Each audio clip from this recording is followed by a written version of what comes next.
Drama Matters Talks Back. Drama Matters Talks Back has come out of a forum of drama teachers that have got over 6,500 members from across the country and across the world, of which we are three.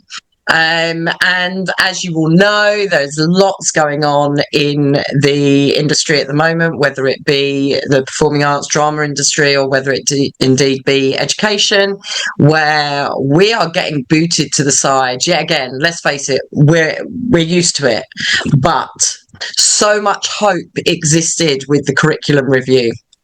And I remember posting at the time, oh my gosh, going into August, July, August, when it came out, this is what we're going to do. And thinking, this is fantastic. We have hope.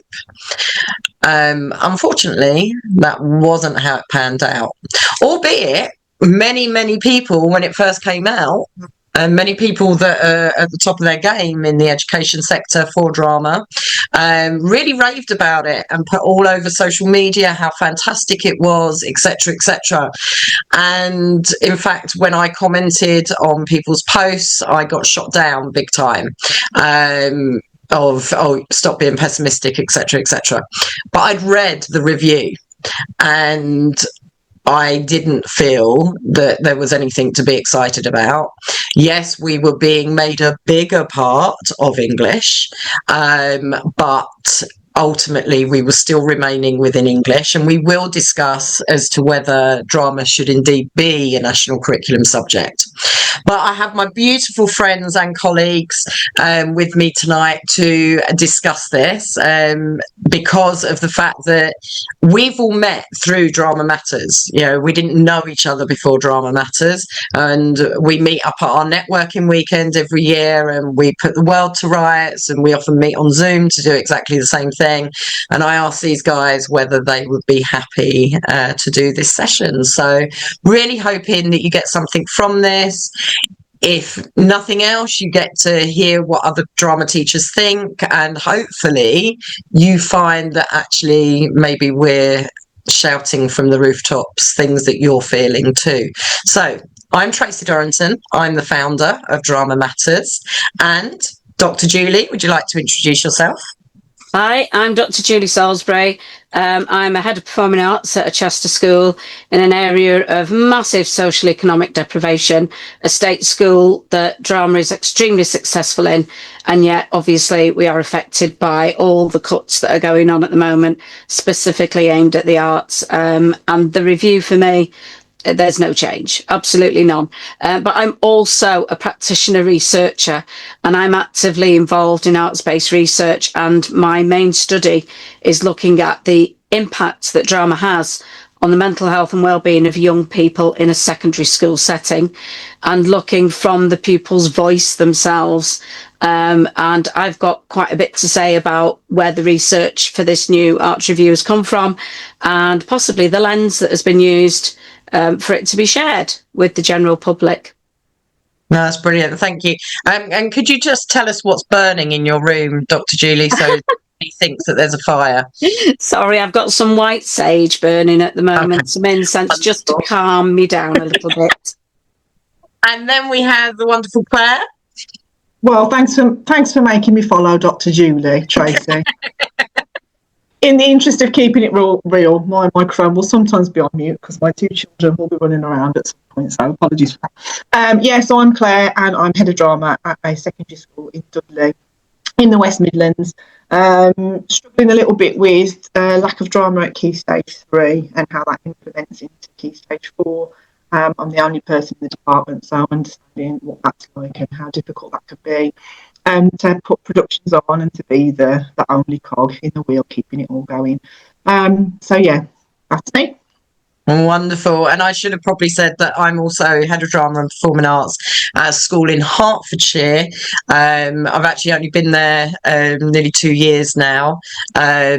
And prior to that, I worked in North London, so very much a deprived school. And we'll come to what's happened to drama at my old school as we talk. So, give me one word as to how you felt when you read, because obviously we had a meeting when the curriculum review came out, and I put a plea out. Does anyone want to chat about this? Because I was very angry, and you guys stepped forward. Claire, what would be your word that represents how it made you feel? Oh, I'm not sure I can shove that down into one word. I suppose disappointed, because I'd filled in all of the documentation as a teacher and also as a parent to respond on what I felt needed to be in schools. And I didn't feel after the first read that it reflected what I imagined would be in there. So I'm not upset, because I think there is the potential for people to take the lead and to push things in a direction that we maybe want to go in, but a little bit disappointed because it didn't feel as easy to be able to employ that as I hoped that it would be. Yeah, absolutely. And what about you, Julie? The best word I can sum it up in is deflated. I was really hopeful that there might be an element of recognition for drama as a subject in its own right. It's been secreted in the English curriculum for as long as I can remember. And it's heartbreaking when you are mentoring trainee teachers who are our next generation of educators, and you're training them to deliver with passion a subject that is constantly being squashed and squeezed and in itself deflated. So I think that word sums it up the best for me. Yeah. And I think for me, my first word was actually disappointed, but I'm trying to think of one that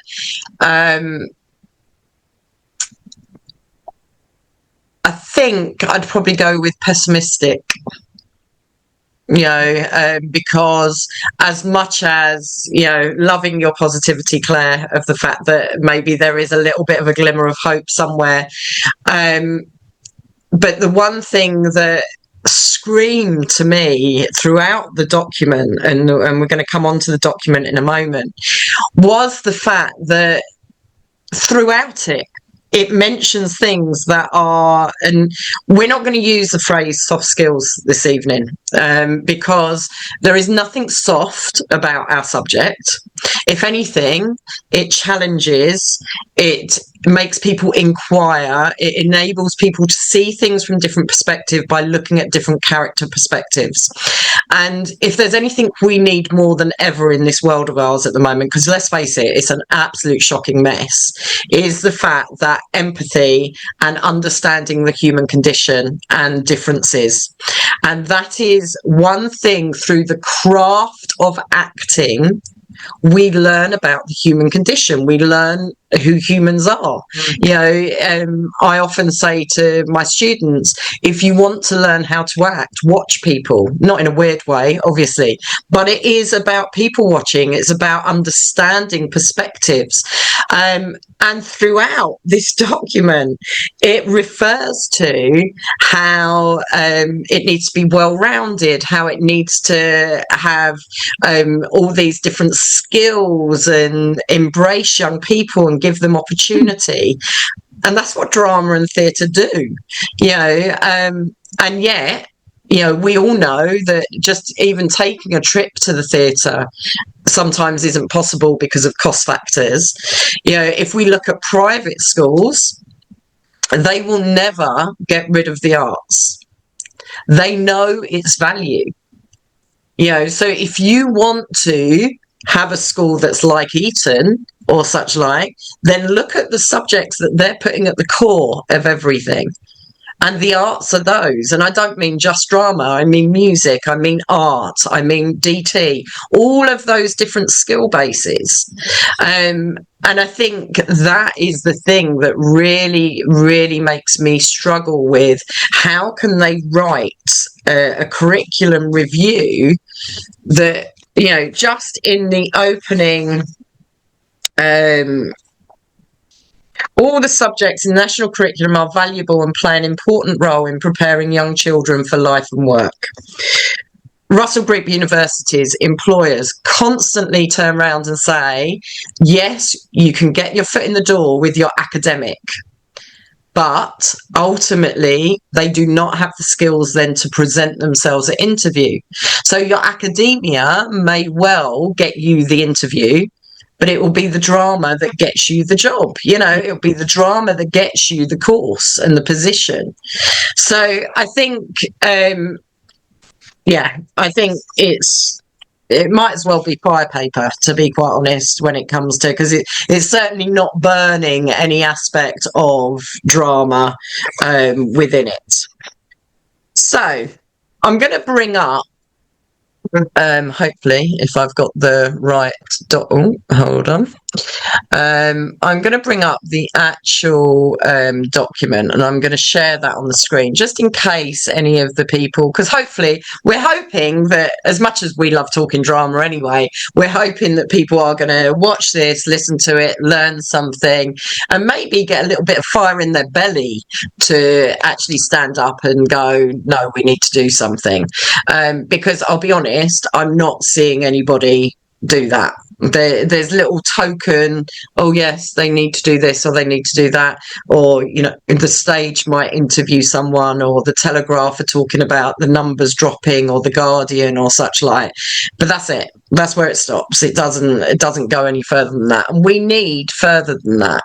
So I'm going to pull the document up on the screen, and hopefully can you see that moving, guys? Is that going down? Yeah, good. Okay.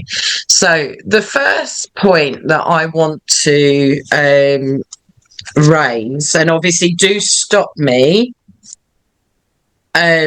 I've mentioned about the fact that here it says there are many strengths in our existing curriculum.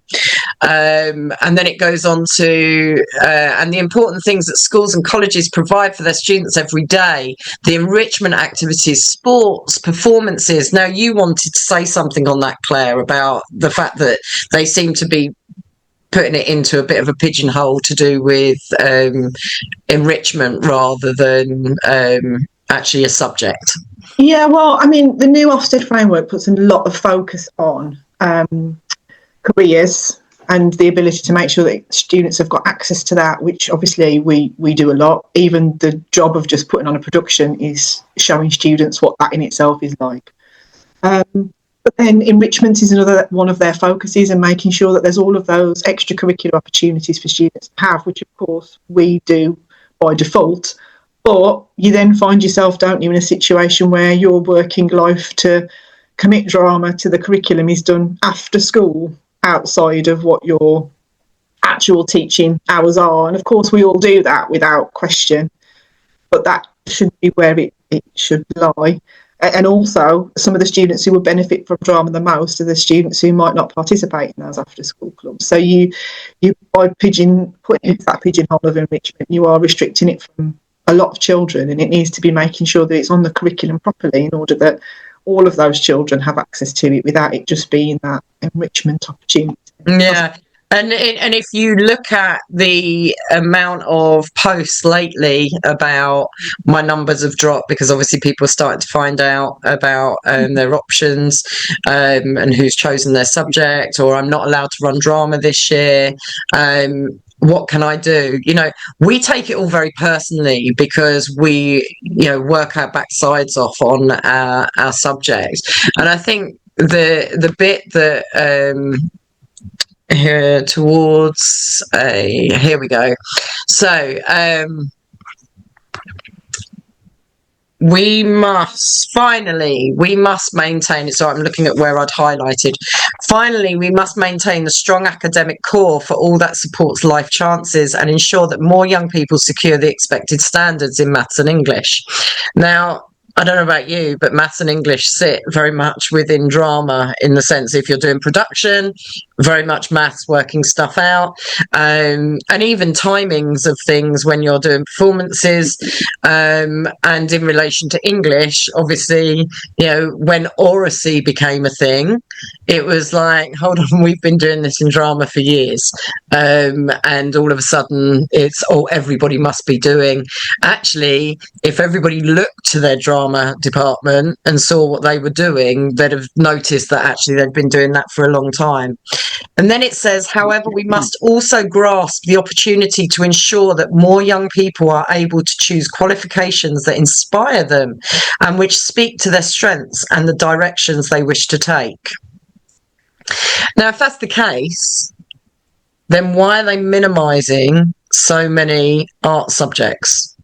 And that's the point, Tracy, because if this report is to be followed, if the students are restricted, because that's what this report does, if they're restricted in the subjects that they can take at Key Stage 3 and Key Stage 4 specifically, then they are not going to experience the wealth and the breadth of the subject areas that they should be experiencing in order to make that informed decision. If drama is kept in the shadows of English, which is where it is at the moment and where they are continuing to put us, then there's a lot of students who are not going to experience it. In some schools, they don't actually get a drama lesson in Key Stage 3. And that's a travesty. It's where they learn to learn. They learn, how to explore, how to develop these wonderful humanistic qualities that you need to be a citizen, that you need to be a person who is the future of our society. And the government have more or less swept aside anything that has been said, as far as I can see, and just gone with what they wanted anyway. There's nothing in that report or in any of the resources that are on the government website that we can look at. There is nothing there that says that they've actually listened to teachers. They've listened to CEOs. They've listened to directors. They've listened to people who do not have a toe in educational practice. These are business people, not educators. I think one of the big problems in this, I was going to say as well, is the document, and I am trying to be positive, but the document is not, it doesn't give you any information of what practically that looks like. No. So it's all very well and good saying we need to do this and we need to do that and we need to do another, but actually as teachers, what would be really useful is some guidance as to what that looks like in practice. Like how years ago other subjects would have national strategies and things that they should be following, what that looks like for their curriculum. And I had this conversation with you a few weeks ago, didn't I, Tracy, about the old As Was Drama Objectives Bank, where as part of English we'd have that document, and it wasn't perfect by a long shot, but it had things in there as to what that would look like for the curriculum, how that links to the English curriculum and all of those things. And but there's no accompanying evidence like that with this. You alluded to it earlier as well, Claire, when you said about the fact that you spent ages filling in the form, and I did as well, as did, I shared it to so many places. I shared it even on my local Facebook group. Parents, please do fill this in if you've ever, but as we've looked at this evening, you've got the polling of teachers document that one would assume is the polling of teachers document, because that's what it's called. But actually, within that document, there is only PSHE and computing. So where is all the evidence that so many of us completed? It's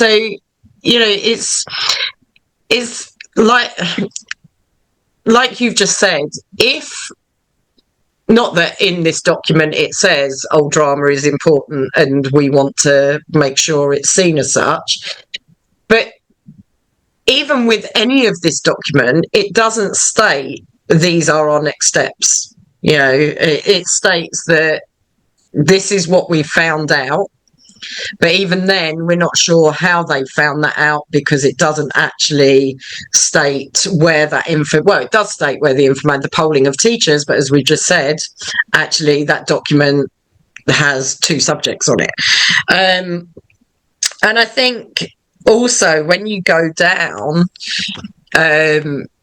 you have where it says the causes of tension between breadth and depth are complex. We have therefore discussed these subject by subject. Now, I think if they really wanted to do a true analytical, evaluative curriculum review, they should have included every single subject. And when I say that, I mean psychology, I mean, media, all the different subjects, whether they are a curriculum subject or not. If they are a subject that is delivered in schools, then they should have looked at every single subject that was there. And then and this is the part that absolutely blows my mind. The curriculum needs to respond to social and technological change. Now, it then refers to, however, additional knowledge, now and in the future, as will their understanding of human culture through the humanities. Now, if you don't understand human culture through drama,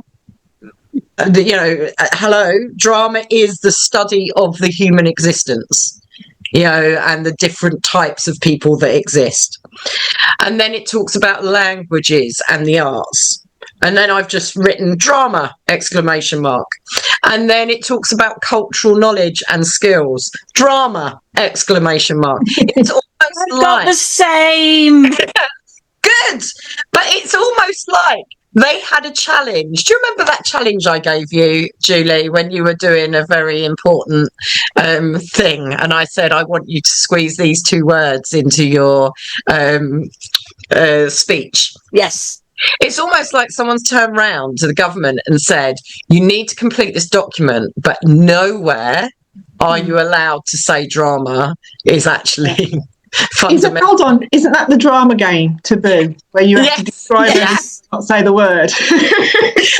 But that's what it's like, because I've gone through, and then you go to the next page. Young people and their parents or carers have been clear that they would like to see more applied knowledge in certain areas. We have examined the evidence to identify those most in need of critical attention. These include the areas mentioned above, plus important areas such as financial literacy and oracy. Drama. We have recommended ways to make sure these are properly incorporated into the curriculum through all key stages. We have also sought to make sure that the scale of the national curriculum does not prevent schools from providing enrichment activities. And I've then written drama is, but it shouldn't just be enrichment activities. I've got the same. Yeah, and I think that is where they then come to the bottom here. Where is it? Here. We believe that our vision for a world-leading curriculum and assessment system in England and the recommendations we set out, which I'm not quite sure where the recommendations are, because I can't see anything that's this is what we're doing next, will have a positive impact on the educational experiences and outcomes of children and young people, supporting success for all. I've then just put wrong, and I think that's where I want to start with, and getting you guys to come in here. We know drama is, and the drama studio, whether that be a classroom, whatever space it is that you've got, is a safe space. We know that young people are able to find themselves, and often they haven't found themselves, or indeed they're able to escape from themselves. Now that's important, because ultimately some are finding themselves, some are escaping from what their reality is, because they're able to become someone or something else. And mental health and well-being is something that I think drama will never fail to bring to the table and to support. And I think the different types of schools, irrelevant as to whether the demographic is one of where they're quite well off, or whether they've got a demographic of being quite poor, that almost gets wiped when you walk into a drama studio, because you become a blank canvas and you become somebody else, and you're able to become anybody else that you wish to. And I think that then puts everybody on a level playing field. So I'd like to ask you, both of you, as to what your viewpoints are. It's fundamentally, obviously it's great if we can train young people to become the next whoever, and that's fantastic. And it is about the skill and it is about the craft. This isn't about putting that to one side and saying that isn't important. If anything, that should be the driver of it all, because it is a craft and they are honing their craft. But in relation to what else it brings from that very moment they step into a drama class in year 7, if they're lucky enough to have drama at their school, what is it bringing? Well, I have at my school, because of timetabling, I also teach other subjects which we won't go into here, but I do have to teach other subjects as well. Subjects with an exercise book where we're sat down and we are teaching and lecturing and writing and examining, the usual subjects.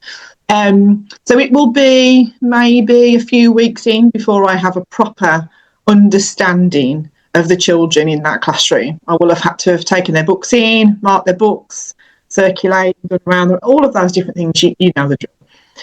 Because I have less time with my Key Stage 3 children in 7, 8, 9, I do one super intense lesson at the beginning where we play games with. Is this drama now? Drama, yeah. So in my drama classes, so we'll play games and they think we're playing games. This is fun and this is great. But that game activity, obviously, you know, shows me everything I need to know about every single one of those children in that room. And at the end of the session, I save 10 minutes and I tell them that I call it my data collecting lesson, and I tell them about it at the end. And then the last 10 minutes of the lesson, I tell them what I know about them. And their response is just, their jaws hit the floor, as they can't believe that I understand that they're the sort of child that does this, and I bet they've done this in other lessons. Do they think you're witchy woo, Claire? Yeah, they think I'm proper crazy. Okay. Yeah. How do you know that, miss? How do you know? And it's the way the rest of the class look at them as they go, oh my God, she's found you out. And obviously I'm biased, but in what other subject do we have that instant ability to pick up what the children are like and what they like and what they enjoy and how they interact with other people? That's something that needs to be there. And I find myself talking to other teachers outside of the subject about that activity and those activities that I do. And it's lovely for them to be able to take that and apply that to their more classroom-based subjects. But, this is a given for our lesson. This is the way that it works. And, as I was talking about the Ofsted framework, we used to have the Every Child Matters. Now, and acronym that we that's what we do, and that allows us to be able to see the children better and what they need and what they need to move on to. So I suppose my first response to that is that I can take 50 minutes and I can know everybody in that class.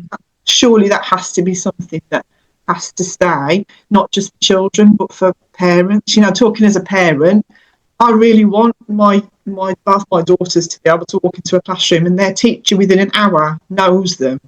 That'd be great, wouldn't it? That'd be what we want to have. So yeah, absolutely. And it's almost like we psychoanalyze them, isn't it? Yeah, well, we have to. I get lots of children as well who find, obviously we all do, who find performing difficult, because in their mind that's what they think drama is all about. It's just about that end performance. They think that at the end of the lesson, I'm going to make them stand up and do this, this, and this. Well, at some point, I probably am, because I want to see what the work is. But I also see what you're doing from the other side of the room when I'm stood over there talking to another group, because I know that you're shy and you need to build that out on you. Yeah. And it's that ability to be able to bring things out of them. I always say the children who feel like they're going to find this the hardest are the ones that get the most out of it. Yeah, absolutely. Thank you for that, Claire. What about you, Julie? I think for me, it's the playing, exploring, experimenting, practicing. And through that, it's the building of relationships. Very, very similar to Claire. We work in very similar ways where we're getting to know each other. I'm extremely fortunate in that I teach the whole of Key Stage 3. So I have 7, 8 and 9, every single class. And then I have some really good size groups in year 10 and year 11, because that's the culture of the children that come to our school. And from the very first day that they step into that room, my proudest moment is seeing them come in with a little bit of trepidation in their faces. But then after about 20, 30 minutes, it's as though they've been there forever. I make sure that they're thanking you as they're leaving. Yeah, and saying, "Oh, when have I got you again, miss?" Yeah. But also, it's the safe space. We do call it our safe space. I'm very lucky in that I've got a specially created theatre space. It is designed to be like a rehearsal room in a professional theatre, and in that space, the students are in a room that is very, very different to anywhere else in the school. The desks are over to the side, out of the way. Chairs are stacked at the back safely. And they have this big open space with huge black curtains from ceiling to floor and a lighting rig. And they just come in awe at first. And you get the initial, with year 7, the initial, oh, it's a big space. We can run around in this. We can do this. We can do that. But they very, very quickly get into the democratic circle of forum where they come in, they sit down, they can all see each other. Everybody's equal. And I don't go behind a desk. I use the open space learning method where everybody gets a chance to be the king or the queen. Everybody has the power at some point. It's a room where you can empower people. And if we do get displaced from there is one hell of a ruckus from the students, because they're basically saying, "Miss, how on earth can we do drama behind a desk?" You know, it's like, how dare they take our room away from us? Why are we out of there? So I think that sense of belonging that they get within that space. And also, I'm going to go to Boal, if you don't mind, and Theatre of the Oppressed. And one of his quotes that I absolutely love is that theatre is a form of knowledge. It should, and it can also be a means of transforming society. Theatre can help us build our future rather than just waiting for it. That's what we do every day.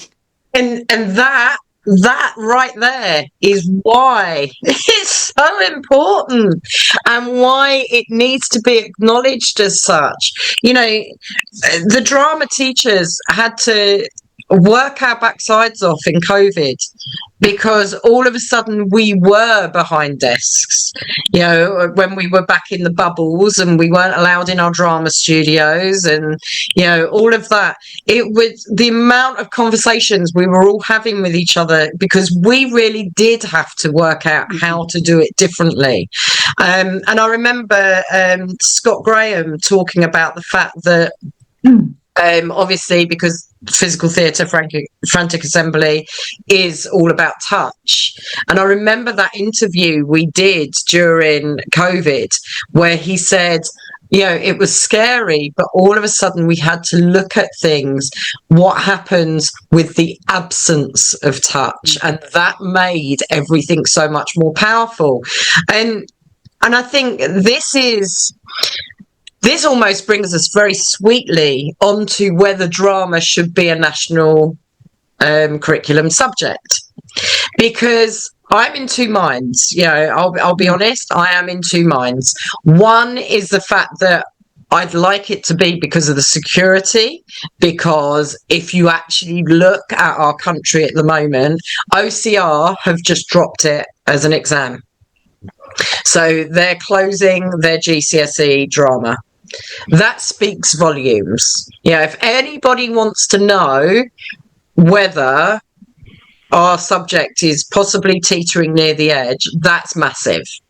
Then you've got the Drama and Theatre magazine has just closed down. You've also got the amount of posts that we get on our forum where teachers are saying they're dropping my subject. My old school, when I joined the school, they didn't have drama as a subject as such. They had a cover teacher teaching it. It kind of been put to one side, as it were. I built the subject up to the point that we had 2 drama classes in year 10, 2 in year 11, a BTEC class and an A-level class. And the thing is the fact that now I've been left 2 years, there's no longer Key Stage 3 drama. The drama studio barely gets used. I think there's 1 drama class GCSE. There's certainly no A-level. It cannot just be because one person keeps it alive at that school, because that's a hell of a lot of weight to carry. It needs to be that everybody sees the value that we see day in, day out. And I feel like I'm banging my head against a brick wall of why do people not see it? What is it that they are not actually understanding? That when you walk through your front door at night, whether you put on the radio, whether you put on the television, whether you go to the theatre, whether you go to choir, whatever it is, it's all an element of performance. And without, yes, okay, the elite schools will always have drama, but then that means you've got a representation from one area of the community. And that in itself, if we go back to Boal's statement, that in itself is bloody dangerous. Because that means the theatre that's being created, the theatre that's being written, the theatre that's being performed is only from one viewpoint. And at the moment, if nothing else, we need theatre from every single bloody viewpoint out there, because then that brings people together because they're having to communicate to create that performance. So it being on the national curriculum, part of me feels, yes, it should, because then people wouldn't be constantly panicking every year as to whether they're going to have an options class. But then on the flip side of it, one of the things I love about our subject is we aren't controlled as to what we can deliver, which means we can open things up. We can have the conversations about Andrew Tate, which are so important. We can have the conversations about politics, about this, that, and the other, because it's more often than not what the kids are bringing to the table. And we're just enabling them and facilitating them to actually have their voice and viewpoint. And I will argue, rightly or wrongly, and hopefully won't get myself into trouble by doing so, that one of the reasons drama is kept on the back foot is because actually I think a lot of people see it as a dangerous subject, because it teaches our young people to think and to speak up. And that is dangerous when we live in a society of politics that is what it is at the moment. What I was going to add to that, Tracy, as well, was about, if it not just, from a drama perspective, this report's awful, but also I can't think of any teachers from other subjects who would look at what's on there and think, oh, wow, this is educational reform. Yeah. Because it's not, even if I was a curriculum subject teacher, I think I would look at that and go, that's not a curriculum change particularly. It doesn't marry up with how the world's changed. It doesn't, in my opinion. And also how much at the beginning, do you remember when they were going and doing those forums in different universities and places, and you can come here and you can talk to us, and I was like, yay, they're listening, and they did Zoom calls and all of that. No, they were giving us lip service. That's all it was. That's all it was. They were trying to validate something that, if you look at it critically, you cannot validate where they've got that evidence from, what has actually gone in there, and what that panel has actually come up with, because that panel is not representative of the educational system today. Absolutely not. And as far as the curriculum's concerned, I agree in a way with you, Tracy. The research work that I do argues for the place of drama within the whole school curriculum, but it does not argue for it as a curriculum subject in itself. And it's something that I've been very passionate about since I first trained as a shiny brand new drama teacher all those many years ago. And I did a lot of work alongside Jonathan Neelands and the work of Cecily O'Neill. And Patrice Baldwin. You know, it was that time where there was a lot of emphasis on how important drama is, because it was going to get squished, and it got squished. It got squished in the national curriculum. And I remember having a very intense conversation with a small group of us, and Jonathan Neelands was there, and he has influenced a lot of my work. But he made some very valid points as to why drama should not be a curriculum subject. And it is that government control that will try and quieten the voices that need to be heard. You cannot teach young people ways of exploring how to be, who to be, and how to influence their world. If you are a dictator, you can't do that. It's got to be a room for expression, a room for exploration, and a place where you can emancipate the voice. And if you are a curriculum subject, you cannot have an emancipated voice. And I think this curriculum review has proven that, in the fact that they say they've changed. We can't see much, if any, change in there. Drama is sitting exactly where it was and is still called a discrete subject, despite it underpinning all of the other subjects within the school just by the pure nature of its being. And underpinning the economy in such a big way. Absolutely. If you look at, I forget which one it is now because I didn't print that particular page off, but there was one about the future careers and the post-16. And right at the very, very top of that was the creative industries. That is where a lot of our young people are looking, in whatever shape or form. As with you, Claire, I've got some students who do not want to perform, but they absolutely love design. They love technical theatre. I'm finding myself teaching a lot of that as well as the performance side. It's just such an all-round subject. You cannot pin it under the control of one being, which is the government. It has got to be up to the specialist teachers within that establishment, because every school is different, just as every child is different, every being is different. You have to adapt your curriculum to the needs of your audience, your students. And you are, as a professional, ensuring that the lives of those young people are shaped correctly, that they are in control of where they want to go and what they want to do and who they want to be. You cannot do that if you are restricted. And the way this review is shaping up, if anything does actually go into play from it, it's going to be restriction. It really is. And one of those media posts that was put up talked about Drama and Theatre magazine, and with it closing down. And I did respond to that. I don't very often respond on social media because I find it an awful place sometimes. But I said that was all the more reason why we must all continue to work together to campaign for the value of the arts in the school curriculum. A chorus is far more persuasive than the solo voice, and drama is needed so much more now than it has ever been before for young people who are brainwashed through social media and through government policy.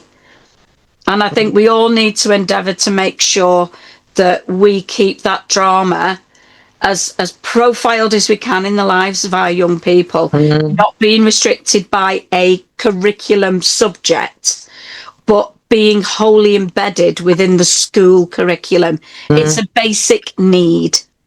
I've always believed that drama should be at the core of every single school, because if it is, then I think you would have very different situations in a lot of schools. Can I ask you about a question about because just listening to you talk about it, whenever you get kids doing devising from a stimulus point of view, I don't know whether it's just mine. Maybe I'm too political in school. I don't know. Maybe I am. But whenever you give them something, that's the first thing that they go to. They make it into something that's political. They don't go down the route of like, oh, let's do a nice little skippy performance about something. Everything that I give them, they find that element in it. They find that challenge in it. We're going to take this and we're going to make it question this thing or question this issue, or it's inherently within those children to want to question the authority, to want to question the things that are happening in them, to make that change. Yeah, but I think that's a positive thing, though, Claire. Yeah. It's enabling them to have a voice, and the drama studio often is the only place they get to have a voice. So they feel, that's testament to you as a teacher, because they feel safe to be able to explore those different aspects. And I think the thing that frustrates me is the fact that when the curriculum review first came out, so many people, it was almost like they hadn't read it. There were subject associations that were stepping up and going, this is fantastic, so good to see, blah, blah, blah, blah, blah. And I was thinking, have you read what this is? Because actually, that's not what I'm reading. Yeah, I had to reread it because I thought the same. I thought, well, what have you seen that I haven't seen? No, exactly. I felt like I'd missed something. So I think I'd quite like your students to be reading the curriculum review and going, no, because it's almost like, we talk about it's almost like what you were just saying, Julie. If it's being squashed, if people are being whitewashed, as it were, in the sense that you're brainwashed, as it were, in the sense of, this is the viewpoint and this is what it is, because it felt like all these academics that were commenting were doing exactly that. It was like they'd been brainwashed to believe that this was exactly, and to the point that I remember it was very, very late at night that I put that post on Drama Matters, because I was really scared that I was going to get absolutely pulled apart of what you're talking about, rah, rah, rah, rah, rah.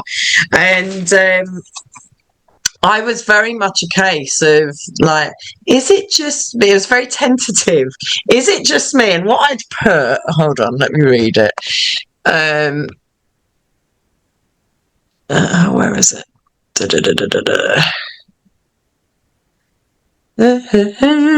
Bear with me 1 second. Here we go. I can't decide whether I am the only one feeling pessimistic. So many organisations jumping up and down and saying how wonderful the review is, but I can't help but feel that until action happens, these are purely words. A review is purely that, and until the paper is accepted and decisions made and actions taken, and these actions are in place, it will not help the drama teachers or schools that lost their subject. It isn't stated that it will be recognised in its own right. There isn't a timeline for the events to take place by. Am I getting old, tired, or just frustrated at feeling the joy and then nothing changes?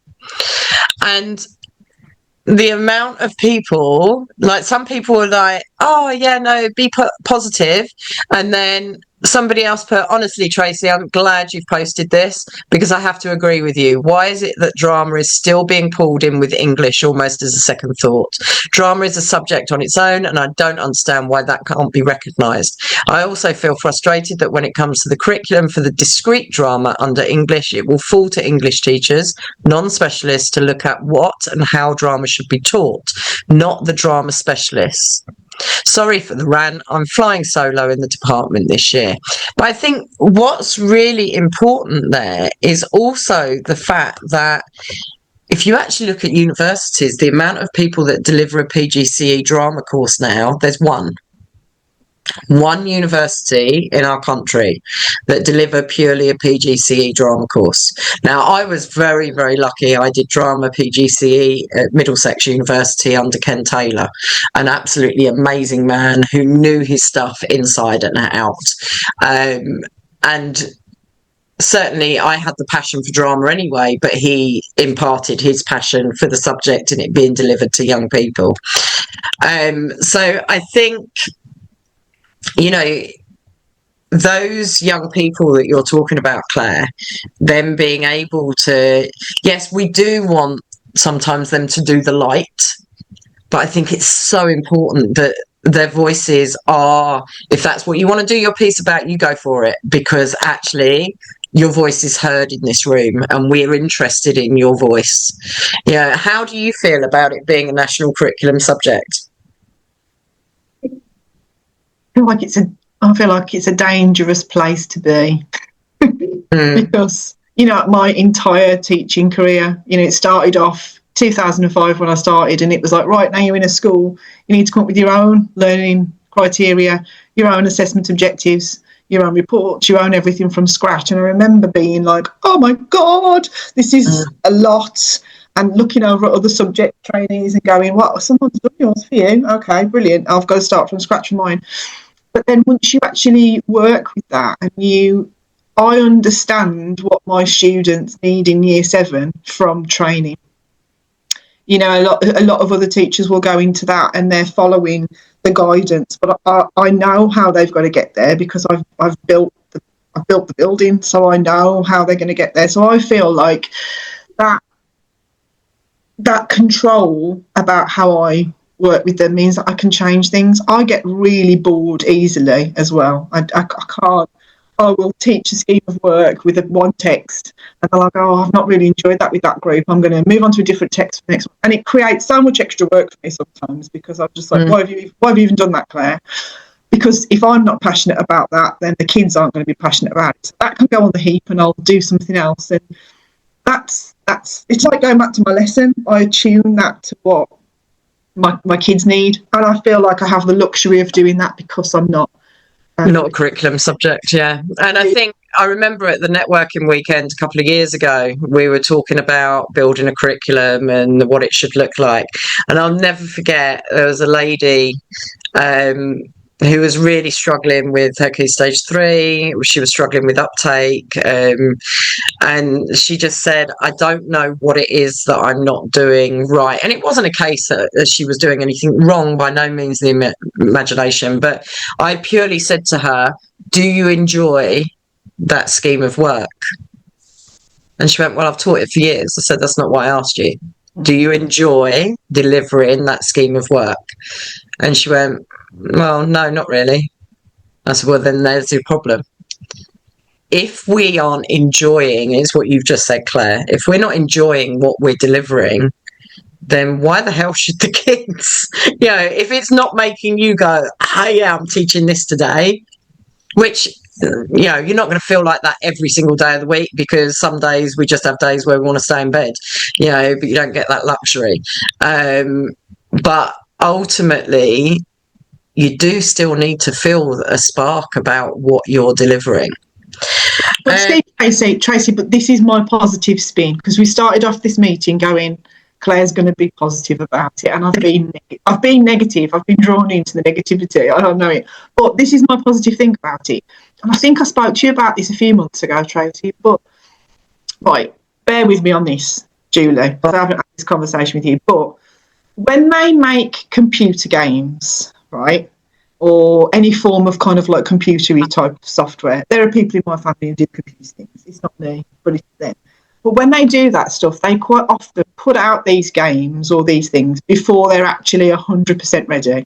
And they know there's going to be problems with them, and they know there's going to be flaws. Oh, I remember you talking. Yeah. I remember this conversation. And they put the games out because they know there are enough gamers out there, geeky gamers.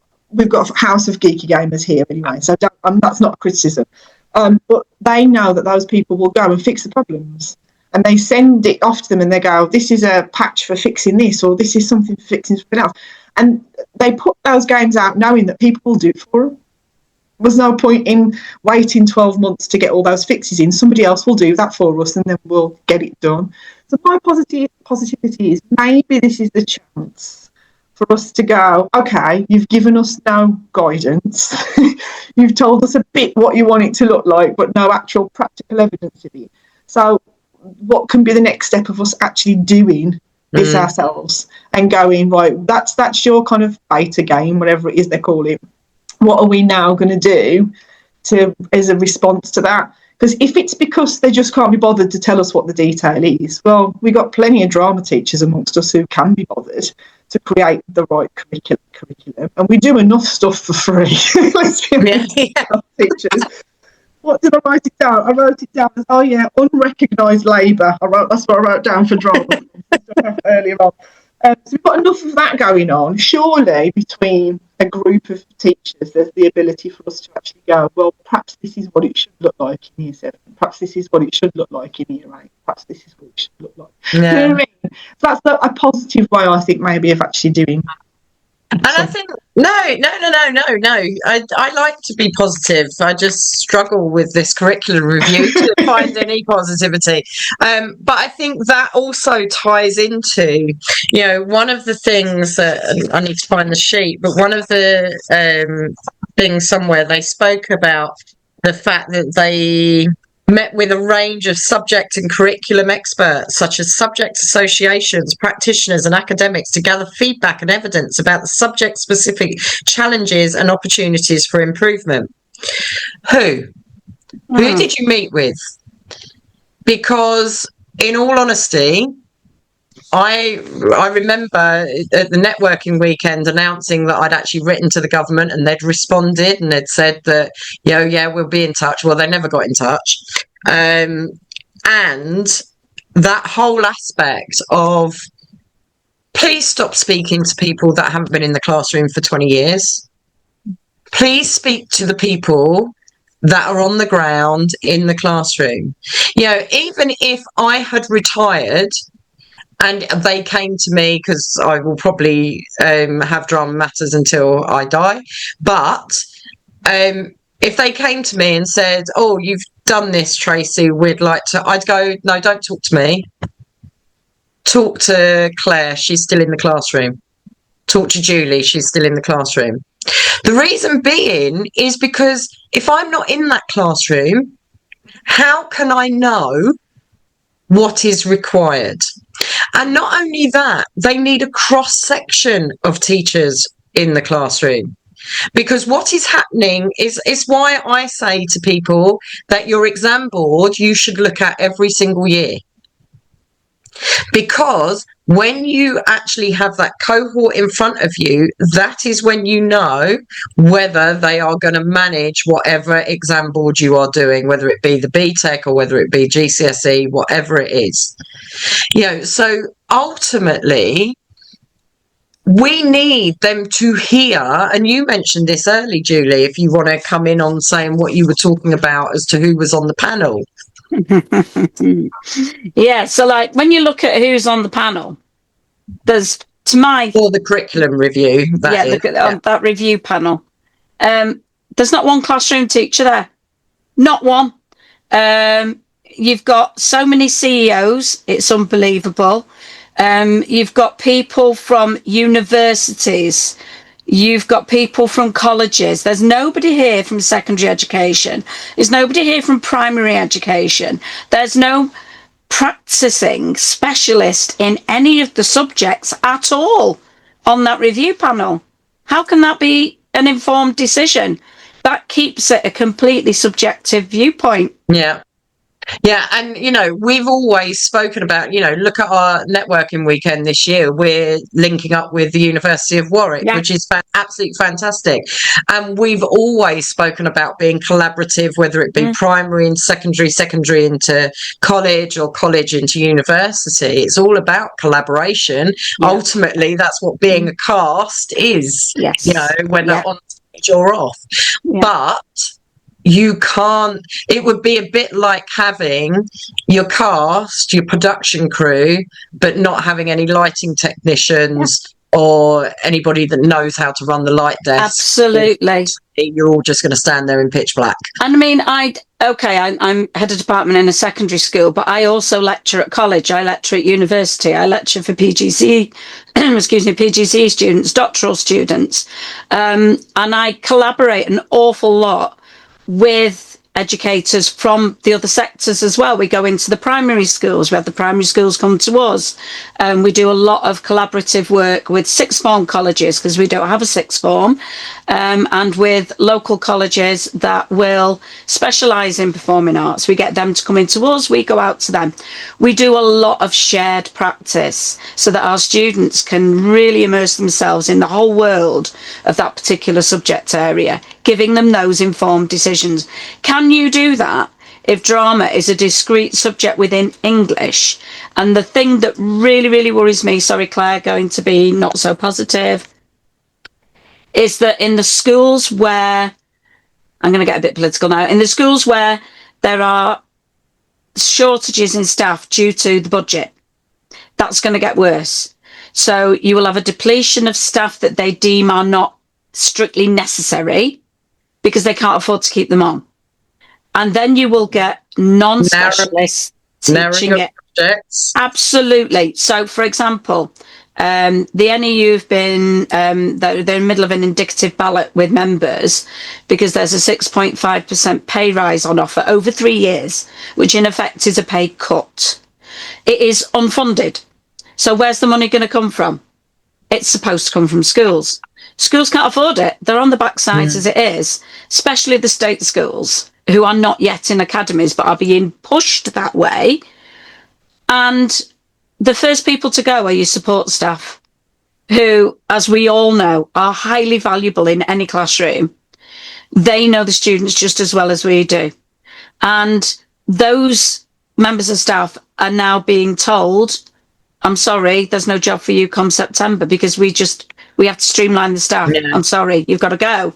So then you're getting a higher workload for the staff that are remaining, which is then in effect trickling down into the classroom, into the studio, because the students are getting less and less of you because you're stretching yourself over more students.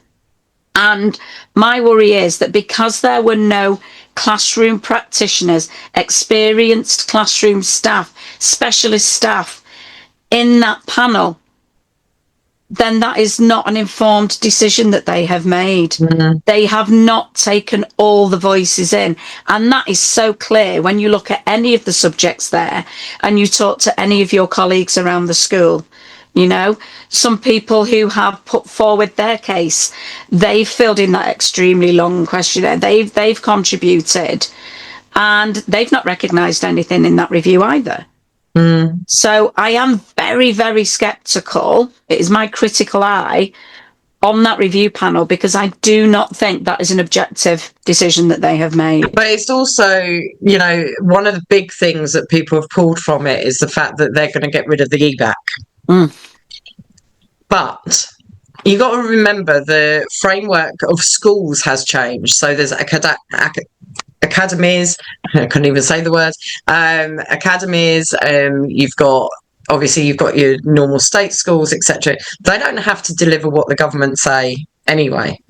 So just because they're saying they're getting rid of the EBAC doesn't mean schools will actually adhere to that. Yep, correct. Where's the cuts going to come? Mm. The cuts are already coming in drama. Yep. You know, you've got theatre companies that have been shutting down over the last couple of years as well because of the fact that the funding isn't there. Yeah, I remember when I first went into teaching, Arts Council was massive. Yeah. Yeah, I remember going up to London, using their archive to be able to do my research for my degree. And all different bits and pieces like that. And I think the key aspect here, and something that I'm not going to say publicly on here, but an idea that's come to mind off the back of Claire's positivity, and also what you were just speaking about, Julie, I've got an idea where we could potentially make something happen. Okay. But I think fundamentally, the government have spoken about the national curriculum is for all our young people. No, it isn't. Throughout the review, we are seeking to deliver a curriculum that reflects the issues and diversities of our society. No, you're not. If you are narrowing the curriculum, you absolutely are not. If you are turning drama into something that's purely enrichment, you are making it so only the elite who can afford or can stay after school can attend. Whilst also exposing them to a wide range of perspectives that broaden their horizons. No, you're not. And then young people have told us that not seeing themselves in the curriculum or encountering negative portrayals can be disempowering and demotivating. A point supported by wider evidence. To foster engagement and support positive outcomes, it's important that the curriculum covers a wide range of experiences and representation, as well as promoting our shared values to build empathy and understanding of others. They've got a whole paragraph there that, in essence, describes drama. And yet they still, I'm telling you, they had a challenge. That challenge was, we will say everything but drama delivers this, because drama delivers that. Representation must go hand in hand with broadening horizons. It should not mean limiting children and young people to narrow frames of reference based on their background. Inclusion is also fostered through shared experiences, creating connections and opportunities to explore a wide range of viewpoints. As such, mutual access to core knowledge and curriculum coherence, efficacy and breadth for all children should remain central as we work to ensure the curriculum is more broadly representative. With this in mind, we make an overarching recommendation that the curriculum reforms should be guided by the principle that they reflect the diversity of our society and the contributions that have shaped it. Seriously, that is drama. I lost count how many times I wrote drama. It's all highlighted in orange. Do you know what we're missing here? Co-pilot. Can you please write me a curriculum review after reading this documentation that is this long? Be a bit vague. Don't tell anyone what to do. And don't mention drama. And don't mention drama. End. And do you know what? That is a beautiful moment to bring it to conclusion. If you've enjoyed listening to us tonight, as you can tell, we're three very passionate drama teachers. I can guarantee you pretty much every drama teacher out there is. Yeah. And I know this because even the ones that have left the industry due to no fault of their own are still members of Drama Matters, still message me and say, I miss it, and that's sad that we've got really good teachers that are leaving the industry because of the fact that they're getting rid of the subject, or their SLT don't support the subject, and that's another big discussion for another time. That'll be another video, that one, Tracy. Yeah, definitely. But if you've enjoyed listening to us, if you want to make a difference, if you want to get involved, we have our networking weekend, July 24th to the 26th at Warwick University this year. You can also email us at dramamatters1@gmail.com. And if you want to come on here because you want to argue what we've said, please do. Because we're drama teachers. We know debate's important. We understand that our viewpoint isn't the only viewpoint, because that's what drama teaches you. And maybe our governments need to step back and listen. Thank you so much. I'm hoping all one of you who may have watched this have enjoyed, and do get in touch if you are interested. There will be more coming, and we will be talking about the shortage of drama teachers, the amount of schools dropping the subject. There will be more Drama Matters talks back, because as you can probably tell, we're not very good at being silent. Night.